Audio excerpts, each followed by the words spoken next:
لقنطارة چیای زاگروسیو دناف دیمنن دلروینن کردستان ده گنجینک هیا کوب میلیونان ساله دبن آخده و شارتیه. لور لدورا بخمه ام بسارا تلایره دست بگشتکی دکن با دیتنا وان گوهرو کبرن بنرخ ین کو چیروکن دیرینن زوی و دبیجن.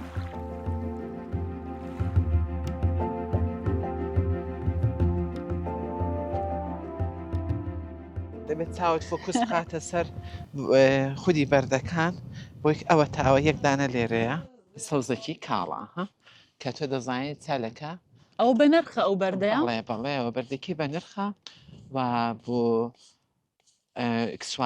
سواراتیش بەکاردێ ئەو بەردە ئەوە ڕەنگی خۆیەتی بەڵێ کاتێک ئەوە تەخەتدائنی ئەندازەی ئەو تیشکەی کە دەچێتە ناوی شەفافیەتی بەردەکە هەڵدەسەنگێنی کریستاڵی بوونی بەردەکە.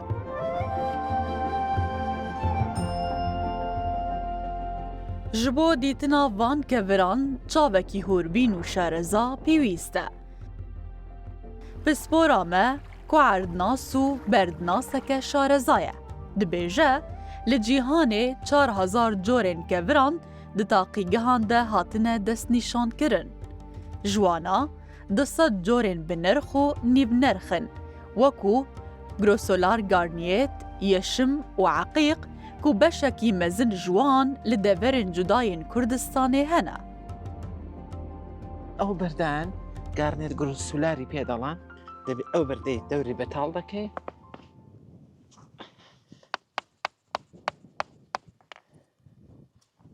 جان استفاده لەو دارش بینم؟ ئەو دارش زۆر باشە دەبێت ئاوە پشتەکەی بەتاڵ بکەی بۆی دەست بچێتە ناو ئەوەش یەکێک لەو بەردانەی کە پێڵەن گارنێت گروسولار.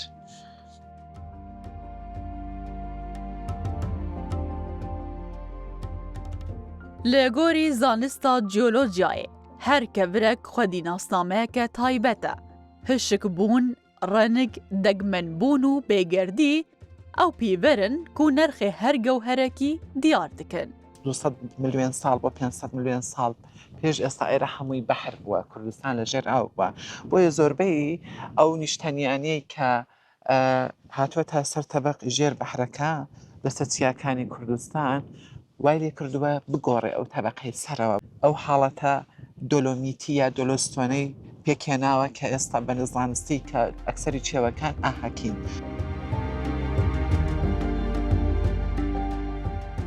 او بدستن خوین رنگین که برین سارو بگیان شنافچین جداین کردستانی هل دگرو لکارگه ها خواه دکه گوهرین بری قدار.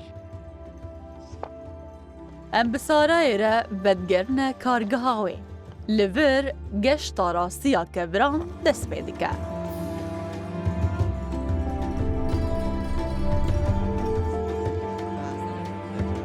سارا کورکی آسایی دگوهرینه گوهرکی بری قدار. افکار پیوستی به هنر آرامی و هورکاریه هیا. سێ قۆناغ بۆ فۆرمدان و شێوەدانە سێ قۆناغیش بۆ پۆلیشکاریە کە دەبێت ئەو گەوهرەی کە ئێمە لە بەردەستماندا.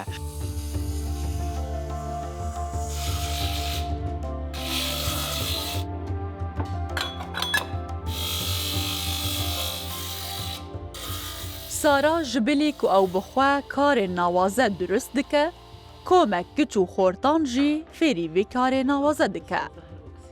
ئێوە ئەگەر ویستان ملوانکە بتاشن حتمما لەسەر بەردێکیش بکەن کە ڕەنگی جوانی هەبێت ڕقی هەبێت و دواتریش بەردەکە دەگمەن بێت بۆی کە نرخی زیاتر بکە. فێری کردینە مامۆستا سارا دیزایانی تایبەتیان بۆ بکەین لۆ بەردەکان و ڕۆژانە قوتابیان دێن کەسانی دەرەوە دێن سەردانمان دەکەن وەکو پیشەیەکیش لۆ خۆمانەوە ئیشەی دەکەین.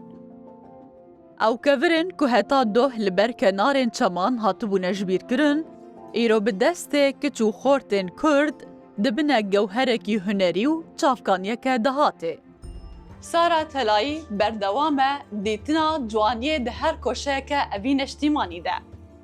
Ew ne tenê gewheran ji berdan durist dike, belkû hêviya jiyanê jî dide kiç û kurên welatê xwe ku li cem wê fêrî vê pîşeya ciwan dibin. Edlîn Qasım, ڕوودا و هەولێر.